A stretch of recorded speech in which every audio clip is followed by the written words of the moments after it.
meeting to order. August 10th of 2021, the eve of starting our school year. So thank you for all of you joining us. I'm sure your kids are anticipating the start of school. We will start with the Pledge of Allegiance. I pledge allegiance to the flag of the United States of America and to the republic for which it stands, one nation, under God, indivisible, with liberty and justice for all. Roll, please. Mrs. Snyder.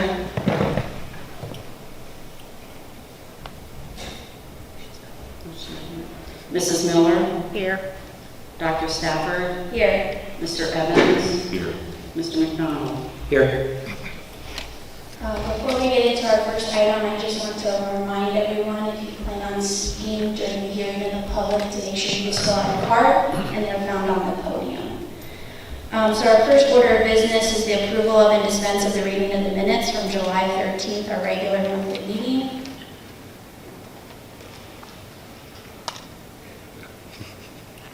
I move we approve and dispense of the reading of the minutes. I'll second. Roll, please. Mrs. Miller. Yes. Dr. Stafford. Yes. Mr. Evans. Yes. Mr. McDonald. Yes. Okay, we'll move into our presentations. Thank you, Dr. Stafford. Tonight I thought we'd start with showing you our Step Up video that Lisa Whiteley put together during the course of last school year. The purpose of the video is to highlight our strategic plan. We refer to it as Step Up. And so if you would step down, we could show the video. So again, I want to thank Lisa Whiteley for putting that together. We've rebranded the strategic plan. We, from my understanding, in 2018 and 19 started that process, gathered a lot of community input, student input, and staff input, as well as the board at the time. And really, we just rebranded. The 4 goals that were established back in 2018 were realigned. So when we call our strategic plan Step Up, it's based on the 4 goals that we're going to focus on this year and the next several years. And it's pretty comprehensive, and I think they are very authentic and real. So the S for Step Up is for student success, and we know that we measure that in a wide variety of ways. T is for talented staff, talented teachers and staff. E is for efficient operations and fiscal accountability. P is for promoting a positive culture. And then the up part is unified progress, because we need everybody to help us with those endeavors. So we have, as you know, a mission statement and a vision statement, and core beliefs such as cultivate excellence, inspire innovation, and nurture inclusion. And then with the plan that was developed, we have action steps. And so our goal here this year is to fully implement that as we get back to school with our action steps. And then, of course, evaluate as the year unfolds, and do periodic reports to the board, but also with our staff, measuring our progress based on scorecard data for each of the goals. And then, of course, you refine and revise the plan, the action steps specifically, not necessarily the goals. And it's a continuous improvement process. So again, I want to thank Lisa and the others for putting that together. We're going to do a video for each of the goals, and we're really going to try to hit it hard with our students as we roll this out. And our staff, we shared that today. We're trying to get some swag and some trinkets, and so you're going to see a lot of paraphernalia that's a step up, and I think it's a good thing. So thank you for that. Hold on, before you move on, I just want to thank Mrs. Whiteley as well. That video was done very well, and we appreciate your efforts with that. I'd like to give a shout out to Mark's leadership as well through this process. As a board, we truly appreciate you coming in and taking on the strategic plan, which we kind of fumbled around to start prior to you coming. So your leadership has really been a reward for us to get us in a place where we actually can move forward and have a vision for the district. So thank you. You're welcome. And like I said, there was a lot of good work in place when it came. So we're in a good place, and we're going to step it up.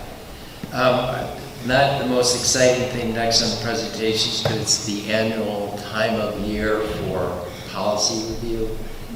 These come to us from the Ohio School Boards Association, OSBA.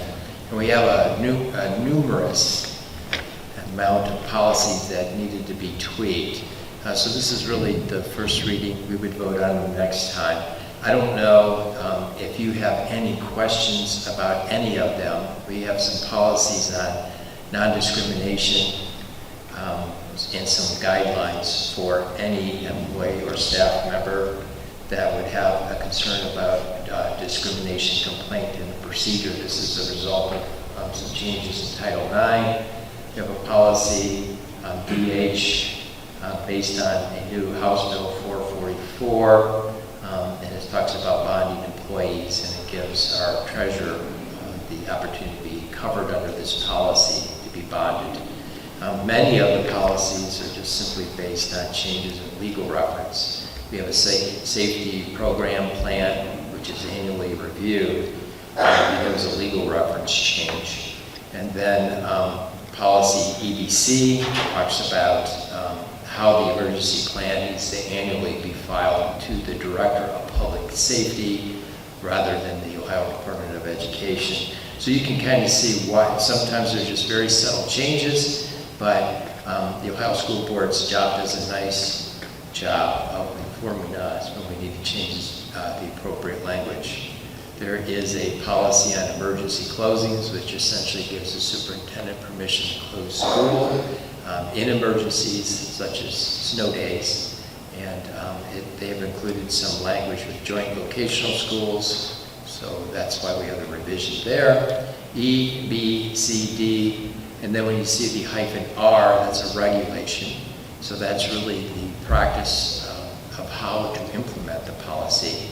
And in case of emergencies in excess, a number of missed days due to emergency closings. For example, this procedure would allow us to flip to online classes if we needed to make up the hours. I'm hoping we don't. I'm anticipating that we will have an adequate number of hours. We're starting school on time this year. If you recall last year, we lost 10 days at the start. So there are several others. One is a food allergy policy, which I think we've had in place. It has simply changed the word from peanut or other allergies to simply food allergies. And as soon as they make that subtle change, they suggest a revision. Some new legal reference for a policy on personal policy goals. Some new legal reference on practices and processes for establishing a sound professional working condition, administrative guidelines for timeline for school administrator contracts, and some legal reference changes there. There is a policy, GCD, staff hiring, and they add the word registration. So all staff members should have licenses and certification. And in some cases, depending on the position, they need to have some registration through the Ohio Department of Education. Another policy is called Innovation Education Programs, and we're all about innovation. We have it in our core values, but this policy kind of protects the district in case we were deciding to go rogue and wanted to create something that was just way unusual. And the concern of the board would be, what detrimental effects. And so if it's deemed an innovative program, there's a criteria that the district would have to submit to the state to ensure that kids are in the best position to learn. There's a policy about preschool programs and our employees, and this came off the policy a couple years ago, but it's back on, and it's tuberculosis screening is now a requirement. And moving on, we're almost finished here, blended learning. This is an interesting policy, and we want to learn a little bit more about it. It has, blended learning is about online learning opportunities. We think that this is a policy for high school because they reference credits, but we're not 100% sure. But it is some guidelines that are in place that the district would need to do if they're going to go to an online learning platform. And like I said, I'm almost done, so bear with me here. Curriculum and extracurricular activities. This policy, there are some changes in terms of pay-to-play, some guidelines. We do have pay-to-play fees in the district, so we want to make sure that we're abiding by Ohio law and pay-to-play criteria. Item IF is, again, a change in some legal references about curriculum development in the review and implementation process for curriculum review and implementation.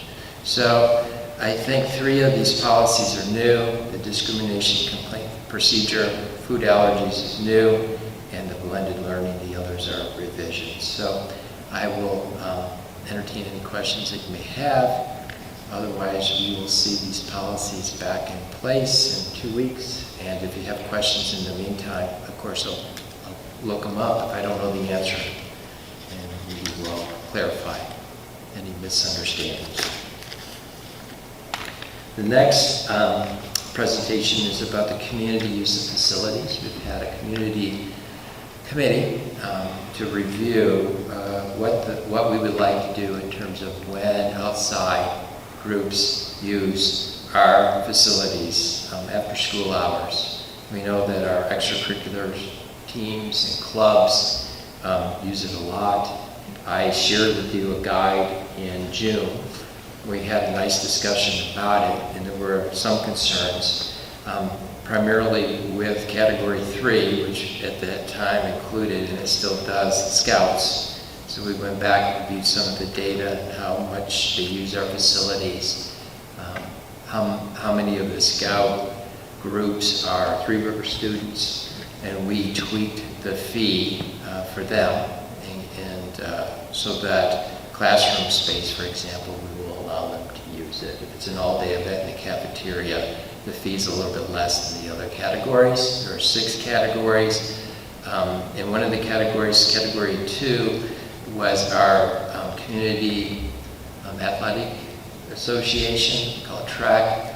They were actually part of the committee. We wanted their input. After some discussion with the board, we went back to them because at the time we weren't charging for the use of facilities. We didn't want to get into every time they use our space of charging them.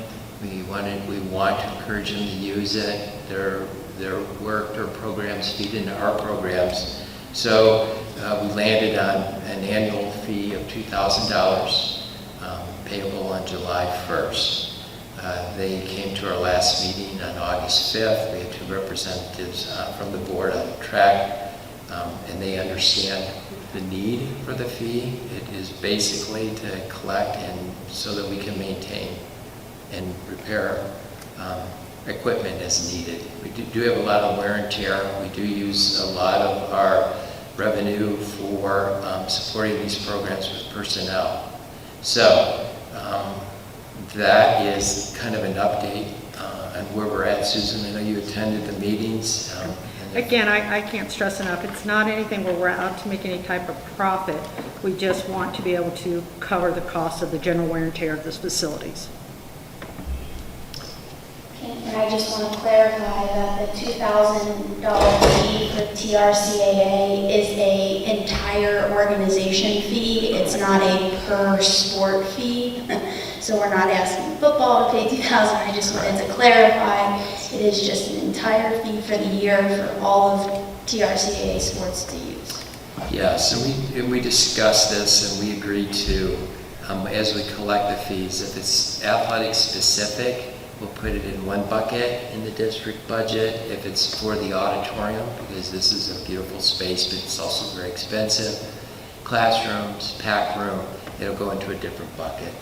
We've also agreed that Mr. Herges would go to a track meeting annually and kind of share his decisions or his thoughts or get some inputs about what needs to be fixed and repaired, and then share the budget. How much money have we collected and how will we go about getting these things fixed? So I feel like we've landed in a good place with this process.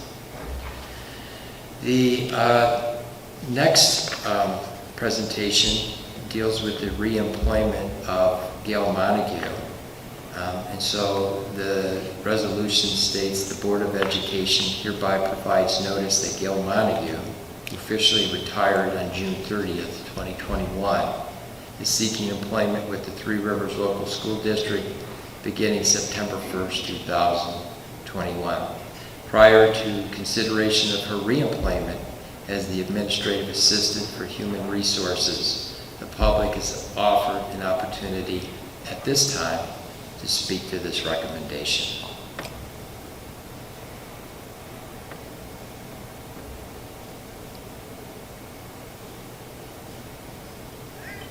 Am I allowed to speak? You are? Yeah. So Gail Montague has been with us for a very, very long time. Her skill set and her knowledge of the district is invaluable to what we do to keep our operations running. So I would be honored to bring Gail back, just so we can share her expertise as we move forward. I agree. I said this before when she announced her retirement. We can't do without her. So I feel very blessed that she, hopefully, if we vote on it and you decide, she would come back. It's also a salary savings to the district, and yet we get to keep her expertise, her historical knowledge of the district. We've really missed her just the last month and a half. We filled in, we're getting it done, but we sure do miss her. I'd like to thank her willingness to entertain coming back and helping us transition into whatever the future is, and willing to share her knowledge with us and continue to help us out because, as you both said, she's invaluable. Thank you. That's all I have for presentations. Okay, thank you. We will move into committee reports. We'll start with the academic and curriculum with Mr. McDonald. Our first meeting will be this upcoming month. Okay. Board policies, anything? I know you just did presentations on that, Mrs. Miller. And we're good. Okay. Building and grounds with Mr. Evans. I think per our emails, we're going to try to schedule a special board meeting for September 7th. And that will probably run from 5:30 to 8:30. It'll be an opportunity for all of us to be together and tour the facilities with the facility staff and give the board an opportunity to see some of the challenges and some of the things that we have going for us and the things that we have to think about in the next few years. We'll get that out, obviously, as a notice, since that will be a formal board meeting. We'll get that out prior to that date, but September 7th, if you could put that on your calendar. And just one thing to mention for the public here today and watching on Facebook, our facilities are being stretched to kind of their limits. We have a lot of space concerns. We have classrooms that are taking place in rooms that weren't necessarily designed for their current purpose. And so the board is taking this opportunity to look at all of our space at CT Young here. We've got the building that was originally the wrestling building, and trying to make sure that we understand as a board what our space challenges are, and working towards figuring out a plan for the next 5-10 years out of how we can use this facility more efficiently, and whether we need to raise funds to expand in some way. So those are the purposes of that meeting. And this fits right in again to our strategic plan, because this conversation came up when we were talking about efficient operations. And yes, we have a beautiful facility. We are out of space. And I don't know if a lot of people realize that, but I think it's wise of the board to take a good hard look at how we're utilizing our current space and what to do, as Mr. McDowell said, and Mr. Evans, down the road. In the near future, I think we need a plan, or at least some ideas. And I anticipate, as we get into this, getting some community involvement and, probably an architect too along the way. Okay, thank you. Finance with Mrs. Snyder, she's not here, but Mrs. Gunnar, do you have a finance committee scheduled? It doesn't work.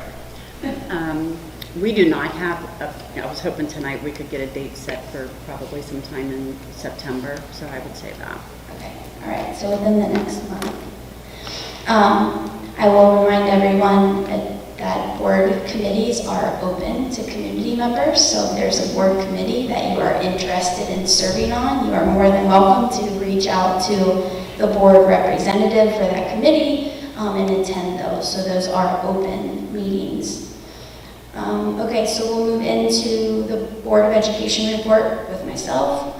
The only item is to recommend the appointment of delegate and alternative delegate for the OSBA annual business meeting on November 8th, 2021 at the Capitol Conference. Just to make clear, I believe we have 3 people going.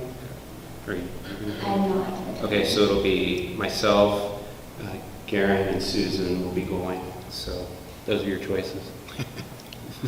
My choices. Your choices. So I don't pick. Okay, well, we will go with Garen as our delegate. And we will go with Susan as our alternate. I'll second.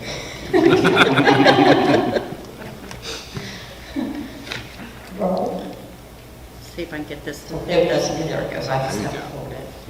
Dr. Stafford, Yes. Mr. Evans, Yes. Mr. McDonald, Yes. Mrs. Miller. Yes. All right, next we got our superintendent's report with Dr. Alt. Thank you, Dr. Stafford. I'd like to block items A through P. Under personnel, letter A, acceptance of Craig Hockenberry's resignation as educational consultant effective July 31st, 2021. Item B, recommend the approval of an agreement for Steve Macon to serve as a school security officer for the 21-22 school year, effective August 11th, included in the board packet. I just want to say that I have known Steve for the last 10 years. He is a former Marine. He's a former Cincinnati police officer, former detective in the Indian Hill Rangers force, and is currently commissioned in Amberley Village. He will start work tomorrow if you approve this, and he will work 182 days. He'll be here when the kids are here. And I just think part of our security, and again, the positive culture, he will build relationships. We'll have one person. This is not a new position. This is a position that is replacing, if you recall, Officer Bingle in the Cleves Police. And then last year we had Hamilton County Auxiliary sheriffs fill in. So I'm looking and talking with Alice and this agreement. We're actually, I think we're getting quality service and we're saving about $15,000 when I look at the cost from 2018-19. Item C is a one-year teaching contract for Kara Tenzing as a kindergarten teacher effective August 1st through July 31st, 2022, pending background checks and proper certification at BA Step 1. Item D is additional hours and compensation for the following individuals for our building-led teams and our district-led team meetings for 2021 at $30 per hour, not to exceed 30 hours, and that's Elizabeth Sellis, Tina Cole, Rachel Troon, and Katie Ryan. Item E is a non-athletic supplemental for Christy Ott as a preschool supervisor for 21-22 school year, $2,000. Item F is a list of supplemental contracts for non-athletic activities for the 21-22 school year as listed. Item G is revised rate of pay for summer school credit recovery workers during the summer of 2021 at $30 an hour. We're making a slight adjustment based on what we approved last board meeting to clarify the way the job was posted. Item H is on-site drug and alcohol collection specialist, referred to as ODAX as the district medical review officer for all driver physicals, drug and alcohol tests for 2021 is required by state law, included in the board packet. This is a state mandate, and we do randomly test our drivers per state law. Following individuals, item I, as substitute bus drivers at $17.85 per hour. Al Bays and Kim Eggleston. The following individuals as substitute bus drivers for step 1, and that's Judy Jennings and Sharon Mueller. And item K, the following individual as a bus driver in training effective August 1st for the 21-22 school year, pending background check, CDL, Class B license, and all required training and certifications, and that is Claudia Krimmer. Under instructional, item L, we're happy to announce the recommendation to award a high school diploma to Brady Keith for meeting all graduation requirements, graduating in July 30th, 2021. Item M, operational, we recommend the approval of establishing a fee structure per policy KG for community use of district facilities outside the school day. And that's in reference to the presentation that I had earlier. Under athletics, recommend the following athletic items be approved. The emergency action plan, the annual emergency action plan and heat policy for 21-22 is included in your board packet. Following volunteer soccer coach Alexis Spiller for the 21-22 fall sports season. Item P, athletic supplemental contracts for the following individuals for the 21-22 school year, and that is Alex Rittenhauser as both the fall high school site coordinator and the fall away site coordinator. Questions? I don't really have a question, just for item B, just a few more points that I think are important for us to make about that recommendation. Last year we had Hamilton County here for our SRO services, and we had a hard time with consistency of an officer. So while we had someone in place, we felt like we weren't getting that resource officer that was consistent for our students so they could build relationships and really get to know. So it wasn't anything against Hamilton County and the work they did, but we just really felt consistency was important for us. And then also, Steve is going to help us with some security procedures, policies, and things like that. So he's going to help along the way, the year as he goes through on that. I just thought that was important to mention as well. Yeah, the Hamilton County Sheriff's been great, and Tom Canada isn't on payroll, but he's here all the time, so he feels like part of us. You'll see him often, so it's kind of icing on the cake. The officers who were here last year did a great job, and we start out really, part of the job is to build relationships with staff, that comfort level with our students. Towards the end of the school year, because it's an auxiliary service, the officers are doing it kind of on overtime, and we found, and Tom would agree, it was just difficult, kind of like trying to find teacher subs. There were days when it was harder to do.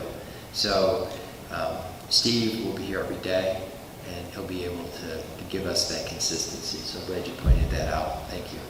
Yeah, we had, with the police, we had a dedicated person, but that person kept getting called away during the day, and so that was a problem. So we had the consistency of person, but we didn't have the consistency of service. With Hamilton, we had the consistency of service, but not the consistency of person. So hopefully we've been able to thread the needle here and get both. So thank you for finding that person, and I really look forward to that consistency this year.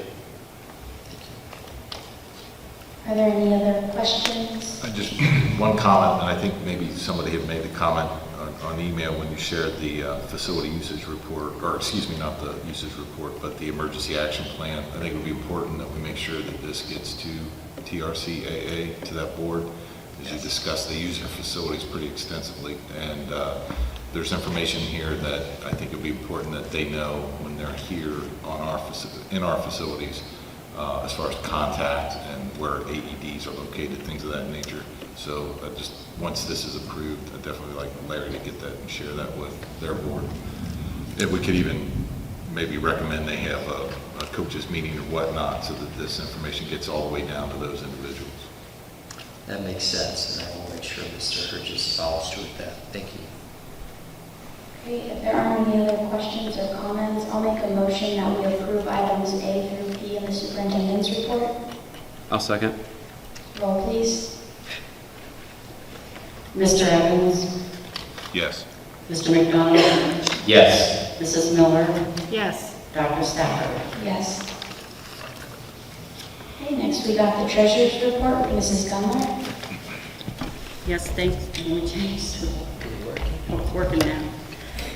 Thank you very much. Thanks, Dr. Stafford and the board. I'd like to make a couple comments on the items that we're going to be approving this evening. On the annual commercial paper report, it's a requirement that since I purchased commercial paper, and for those who don't know, if they're not familiar with the commercial paper, what it is, it's a short-term note for 270 days, and the amount of revenue that we get from that is far more than what we get in a regular money market. In order to purchase commercial paper, you have to have a certificate, which I have. So we're required to have an annual report, which was included in your board packet.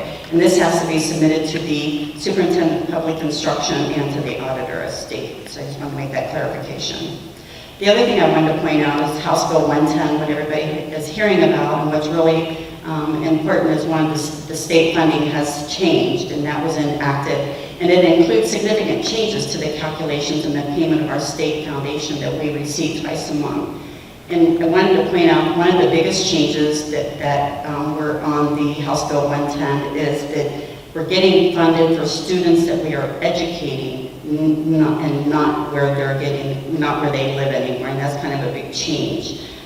This change will eliminate the deductions and the transfers of funds from resident districts to the educating. And when you look at a foundation report, the foundation report will have, for instance, our scholarships, which are, it'll show us getting funding, but then right underneath of it, they show a deduction because that student is somewhere else because they're our resident. So that has all changed. The whole foundation, this is based off my 5-year forecast that I presented in May. Obviously, it didn't change because the funding changes in this year, which is fiscal 22. And if you'll notice on these, looking at the graph, you'll see our revenue coming down from what I had projected. And my projections are based on ADM, our enrollment from year to year, and what we get funded for the different scholarships and community schools and things like that. So, then on the flip side though, if you flip to the next page, you will also see that my expenditures are higher because of the deductions that they make on that foundation. Well, now that you can see in the purple with this new simulation, it's less. And then I wanted to kind of recap what it does to our cash balance. Our cash balance almost looks identical. It's off a little bit based on the revenue and the expenditure differences, but as you can see in 2023, it starts to take a nosedive. So, and that is the simulation based on the foundation, what I know today, and there is still a lot of conversations. I can tell you I'm probably on 2 or 3 webinars a week trying to understand the new base formula that they're calculating this all on. They're saying that we should hopefully see in October some more consistent funding when we receive state foundation payments in October. So in comparison to my May forecast and what I knew then and what I know today and what I'm going to know in October, it's going to look drastically different in November on how we're collecting the revenue from the state. So I just wanted to clarify that and kind of bring everybody up to speed to where the foundation, what's happening up at ODE and the state level. So with that, I recommend A and B. Anybody have any questions?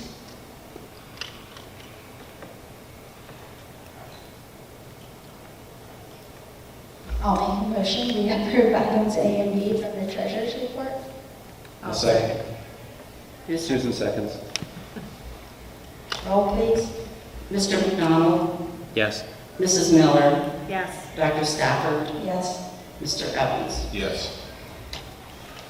Okay, do we have any announcements?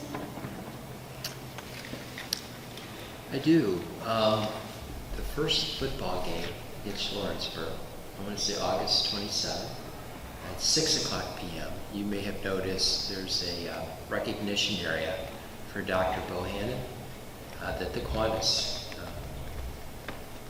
provided the funding for. So it's a nice little sitting area. We're really proud of it, and I've talked with Rhonda, and she plans to come back. We'll have a little reception and thank her for all of her work in getting us to this place with this beautiful facility. And I think she's going to flip coin toss, hopefully bring us some luck. But that's the 27th, so everybody is invited. Public is welcome. It'll be a short ceremony, but we're looking forward to it. And just remember, for football tickets, you have to buy them online. They will not sell them at the gate. Just put it in the plug since we're talking about the football game. All right, we will move into hearing of the public. We do have a few.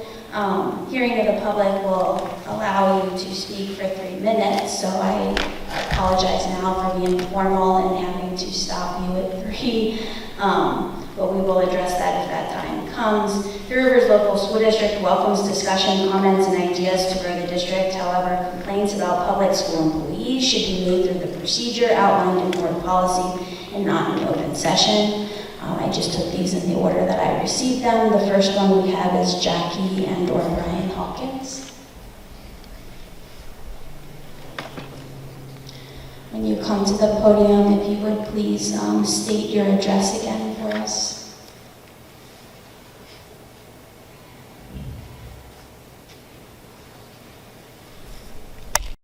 Hello, my name is Brandon Hawkins. I am a member of the class of 2022. 5 years ago I became ill and my life changed forever. Since then I have missed out on being a kid, being able to experience school like my classmates. I have missed being in class, seeing my friends, and playing lacrosse. I have to work harder than ever at everything now, but I still have dreams. I want to take college courses next year, but most of all I want this last chance to be a kid, to experience high school. I have made major personal sacrifices over the past couple of years to get well enough to come to school, so my doctor says I need to go for it. Just to be sure I protect myself and ask that others do the same. So I am here to ask you to please protect me, protect my classmates and my teachers, and implement mandatory masking for the school year. Thank you for your time.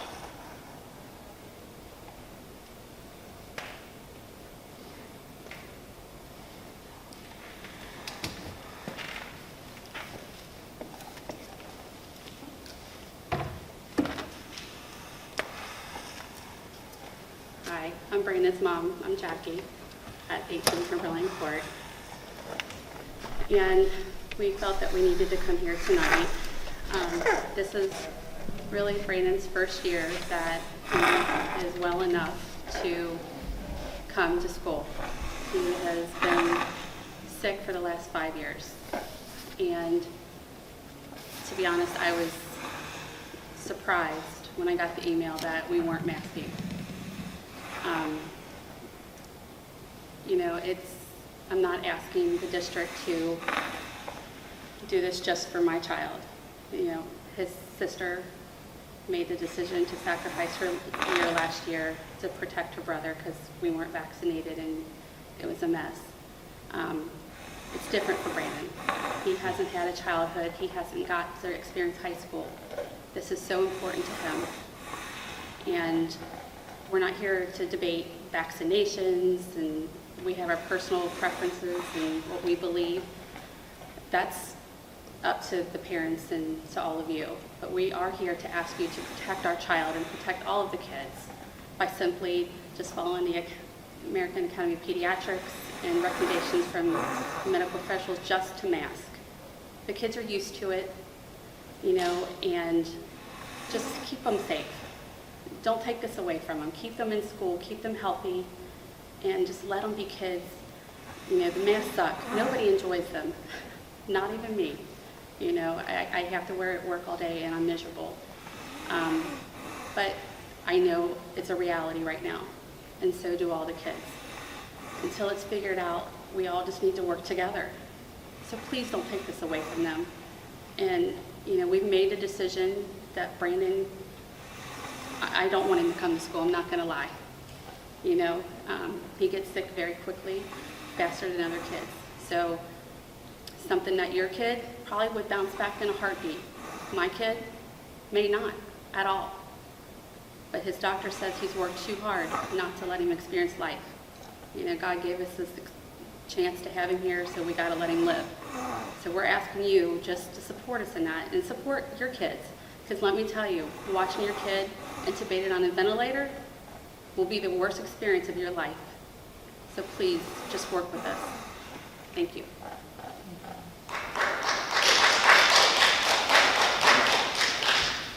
I do want to say, Brandon, it takes a lot of courage for adults to come up here and to address a board in such a formal setting.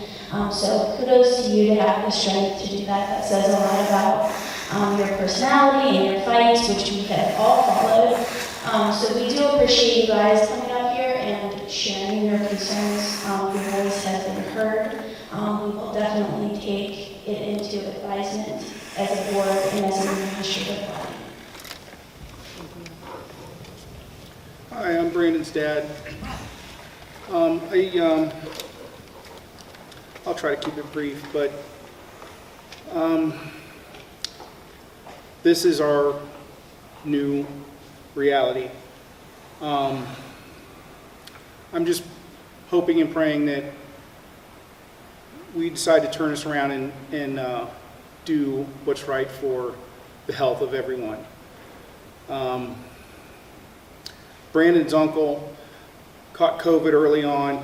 He's a UPS manager. So, you know, they're getting things from all over the world. He works down in Louisville. We caught it early on back in February of 20. His grandmother's caught it twice.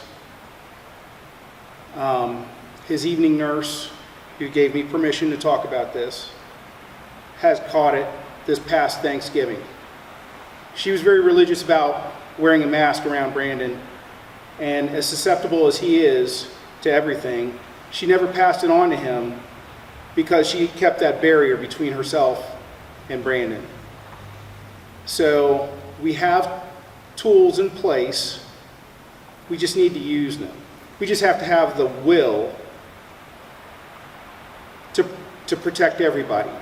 And I think it's an important lesson that we could teach our children, that we want to take care of each other by doing something so simple. I know we can't vaccinate everyone right now, but this is something that we can do. So please take that into consideration. Thank you.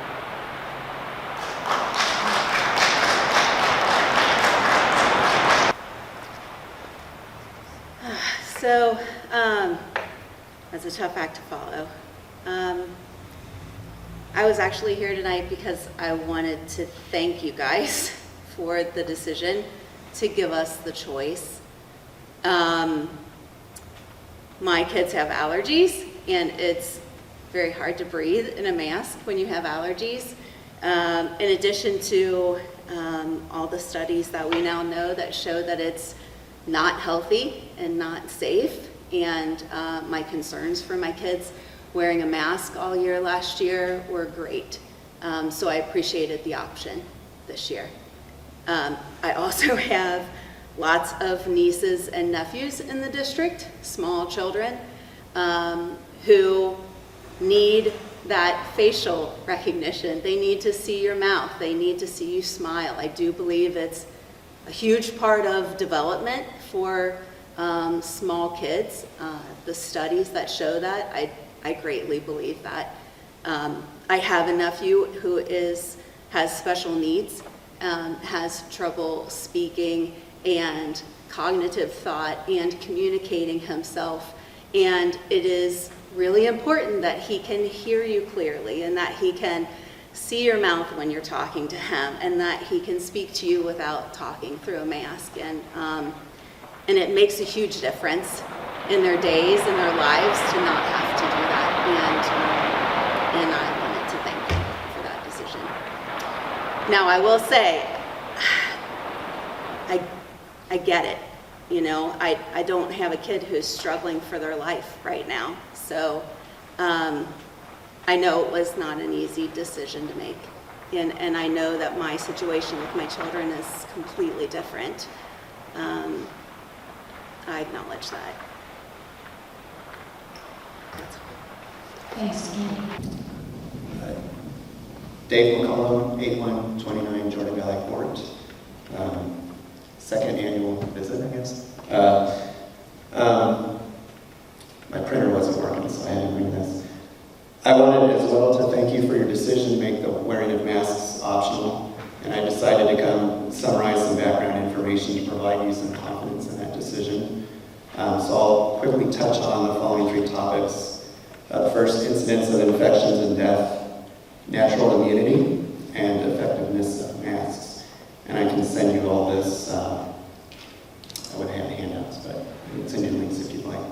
So, per the CDC, from February 2020 through May of 2021, they estimate that over 120 million Americans, or folks in the United States, have been infected with COVID. So well over a third of us. For ages 0 to 17, over that same time period, nearly 30 million kids have been infected. Their estimate here in this table of deaths through COVID in that age group is 332.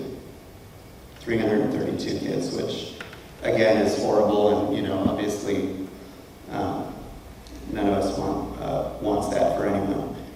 But as well, all this from the CDC, their estimated influenza illnesses, medical visits, hospitalizations, and deaths in the 2018 and 2019 influenza season, they estimated approximately 480 deaths due to the influenza that winter. Going back 2017, 2018, 0 to 4 years old, they estimated 115 deaths, 5 to 17-year-olds, 528. So once again, both of those years, I hear the CDC saying on TV that we've had more deaths in this age group than the kids, but their own website, at least for those 2 years going back, maybe certain years we have a very light flu and it's less, but there's a couple years most recently that were quite a bit more than what we've seen with COVID. So, do we need to be concerned that our kids under 12, don't have access to the vaccination to be vaccinated? Well, once again, they've estimated a third to 40% of kids through May have already had COVID. And again, if we're seeing a spike and kids are, trust me, at least I know my kids are running around with, out with masks on all summer and so forth, and I'm sure that number is higher at this point. So just a couple of mini studies to report for you.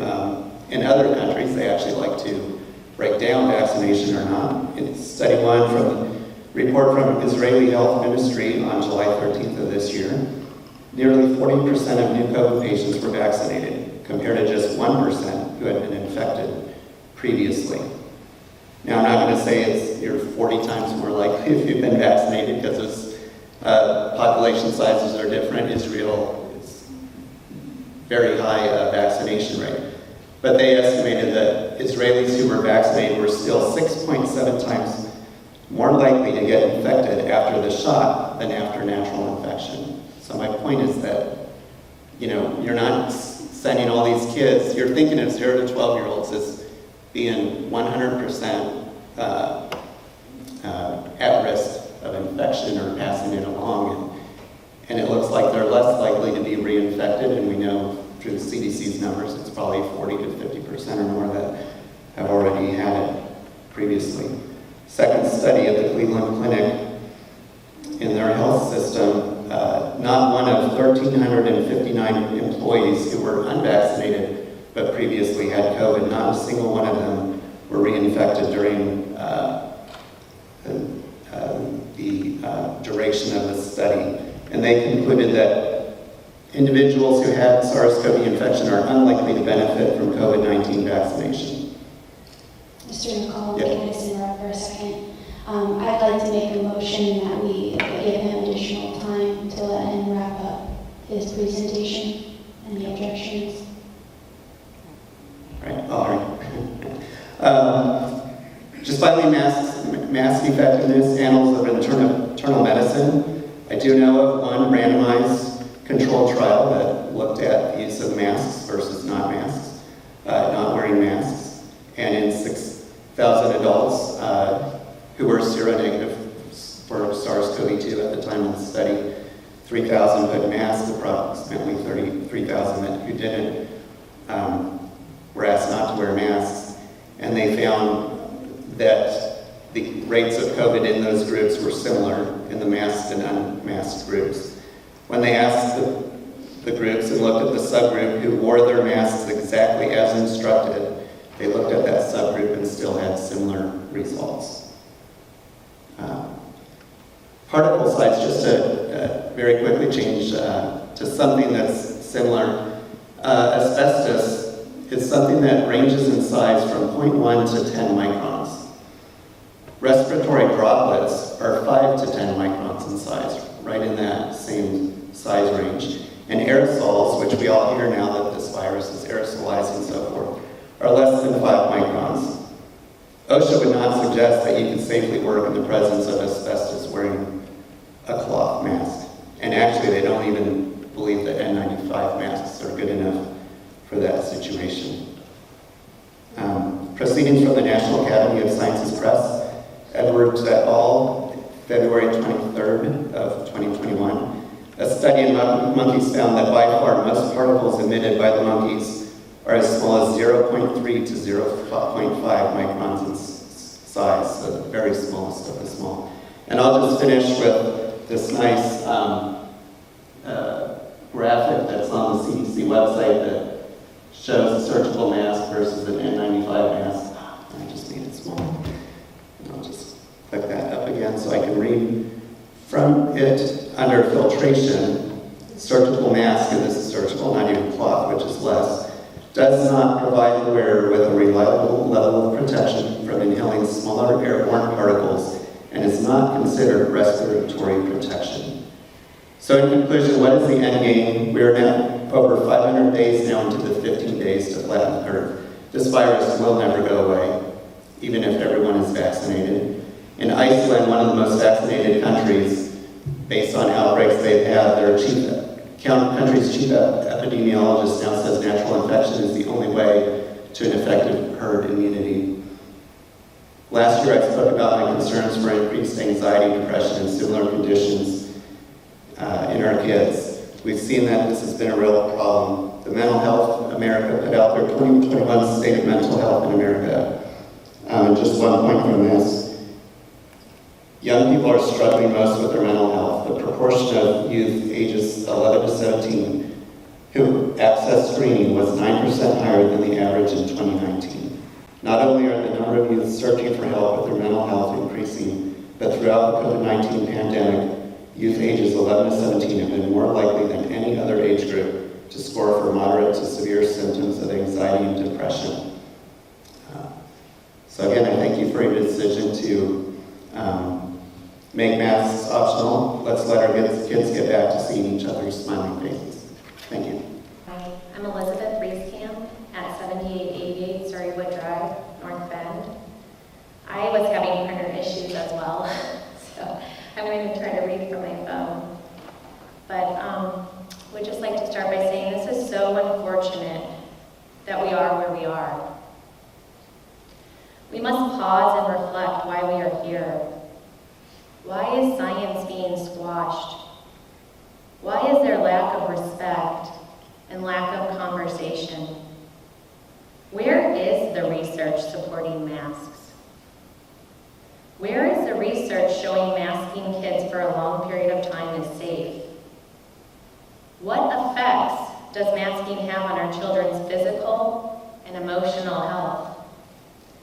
We have been masking for over a year. We have had a vaccine rollout for over 6 months, and we are still seeing COVID and not worse. Where is this division coming from, and how can we move forward? I can present to you all that I know and all that I've researched over the past year. I spoke in May presenting the lack of evidence of masking and all the harm it causes. But after reflecting, I believe we need to pause. We have done the back and forth, and we've reached a point of stagnation. It is time to come together while respecting everyone's beliefs and create.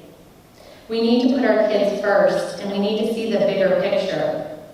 There are other options. To name a few: virtual learning for those who don't feel safe at school, hand washing, ventilation systems, immune support and education. We need to demand clarity from the CDC and the Ohio Department of Health. This fight belongs to us all, and I believe this division we are experiencing is a massive distraction. Division clouds the heart, but it also points the way. I would like to thank the board for making the decision to make mass choice. I would also like to invite the board to help assist our community in navigating the situation, especially when there is so much confusion from directing entities. What do we do and how do we move forward when systems aren't working anymore? I believe there is a solution, and we must stop the mandates and put our kids first. Thank you. An observation, maybe a comment, that why should children who are maybe immunocompromised or have health issues not be allowed the same experiences that they definitely deserve as much as your children, because those who are not health professionals, none of them choose to ignore the recommendations by health professionals, the CDC, Cincinnati Children's Hospital, and American Academy of Pediatrics. Why should they suffer because of non-medical professionals choosing to ignore the recommendations given by those professionals? They're not here to harm our children. They're here to keep our children safe. All of our children, not just my child who has health issues, all of our children. They're not here mandating that you have to get your child vaccinated. That is not what they're doing. That is your personal preference. That's not what they're doing. They're just asking you, put on a mask and keep it safe. If that is the least that you have to do with your child, then you should thank God. Trust me, you should thank God. That's all that you have to do to keep your child safe. Walk one day in my shoes, and you would not be complaining about this mask. But making a recommendation and suggesting that a child does not feel safe or healthy enough to be in school doesn't deserve the same experience as your child, because you don't want your kid to have to wear a freaking mask, insulting, and I'm sorry, ridiculous. Thank you, I'm sorry.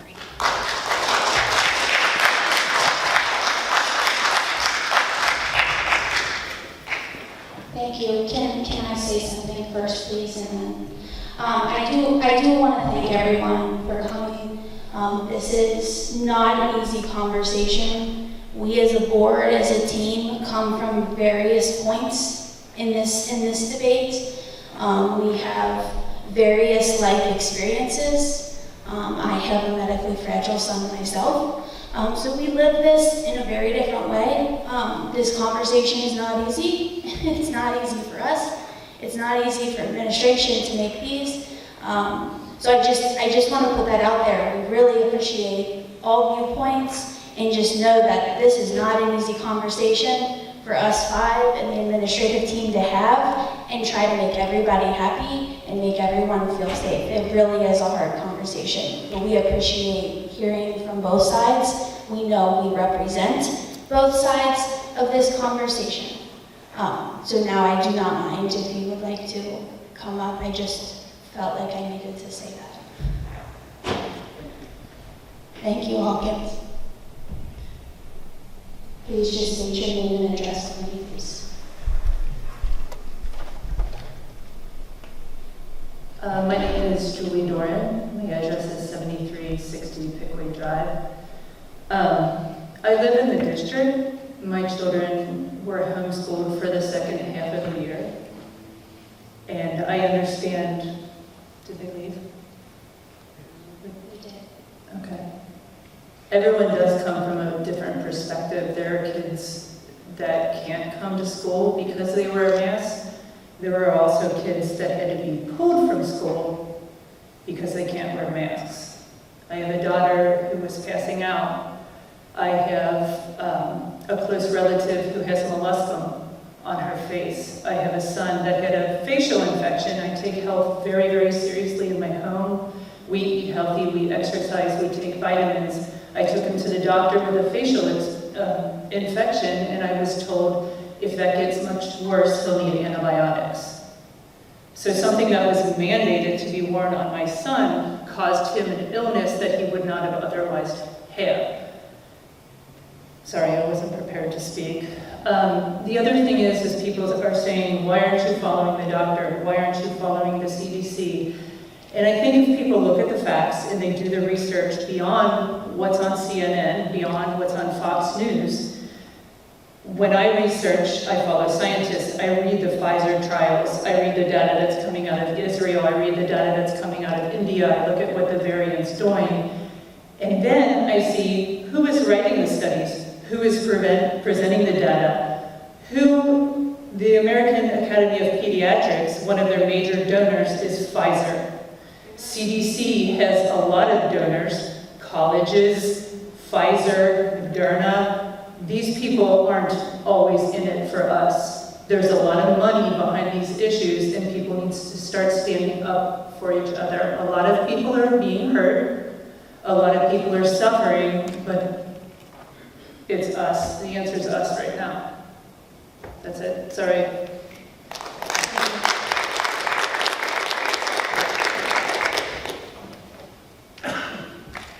We don't have any more here in the public. Do we have any old business? Any new business? Okay, we do have a need for executive session. The ORC 121.22 permits discussion in executive session for specific matters required to be kept confidential by state law, rules, or state statute. Our two items for this evening are employment of public personnel and the preparation for collective bargaining negotiations. I'll make a motion to go into executive session for those two items. I'll second. Roll, please. Mrs. Miller, Yes. Dr. Stafford, Yes. Mr. Evans, Yes. Mr. McDonald. Yes.